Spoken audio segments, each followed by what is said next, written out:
Okay, let's have a session on the advantages and the disadvantages between on-the-job training versus off-the-job training. This is a classic question. We start with on-the-job training. So when you train on the job, it's in the name. Why is it good? Advantages here, disadvantages here. So first one, it's cheaper. If you are doing your training on the job, you therefore did not have to pay an external trainer to train you up. So there's no opportunity cost in that case. So therefore, there is no external cost. And because you're not making that extra payment, therefore, you could argue it's less risk to the business, because even if the training wasn't that effective, what have they lost? 2, hands-on training. You could argue that hands-on, practical, kinesthetic training is the best. And albeit you might be quite slow at first while you're learning on the job, you are still producing whatever it may be. For example, you could be in IT development and you, albeit are slow at coding, as you practice you get more confidence and eventually you'll become quicker, but you are producing at the start. 3, you build relationships. Take the same example of a software developer. While you're on the job doing your training, you'll probably have a mentor, someone that you look up to who's helping you with your training. And you are building a relationship with that person or with the people that are training you. So when you are not on the job training, but instead on the job, then you've already built a relationship with your mentor or the new area that you're working within. And therefore this is going to help increase communication between that person or those teams. And all of this really means you're going to increase productivity.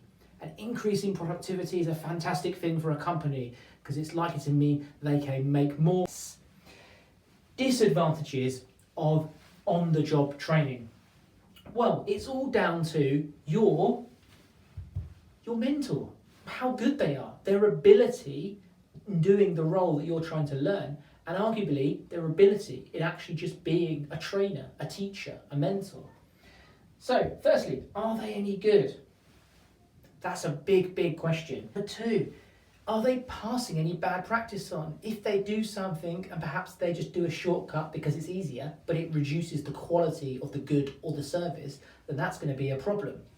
2, mentors' time, because they will also have a job. They've got to produce, serve, or whatever it is they do at the same time as mentoring, training you. So this could be a disadvantage to you because they're busy. They're trying to do their day-to-day job. They may not have the time. They may be constrained in helping you and helping you get better in training and learning that job. So therefore, time constraints is very important. And this is going to reduce the quality of the training that you receive. And the other way around is if the mentor spends too much time training you and not enough time doing their actual job, well, then that's going to mean that they are less productive, so less production, less productivity, and that could cause friction amongst the team because some other team members might be like, what's going on over there? He or she's spending too much time mentoring and not enough time helping us get on with the job that we do, and that's not good. If you've got friction in a team, that can lead to motivation issues, and this could mean that you're going to have to bring management in to resolve this problem, and there's an opportunity cost because management could otherwise be doing something else productive to the business. Okay, let's look at off-the-job training. So when you train and you go off premises, off site, out of the factory, somewhere, hopefully relaxing, and you learn how to do a particular skill. So you train off the job.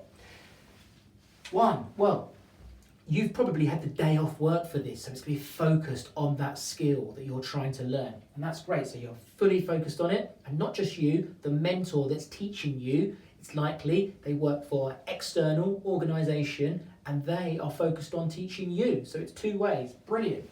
Number 2, it's likely that the mentor that is training you up off the job is an expert. It's their day-to-day job to train. Unlike the example here, this mentor may not be a skilled practitioner, a skilled teacher. They just do the job. They may not be good at teaching the job. So therefore your mentor is an expert. So they're likely to have knowledge, experience of teaching.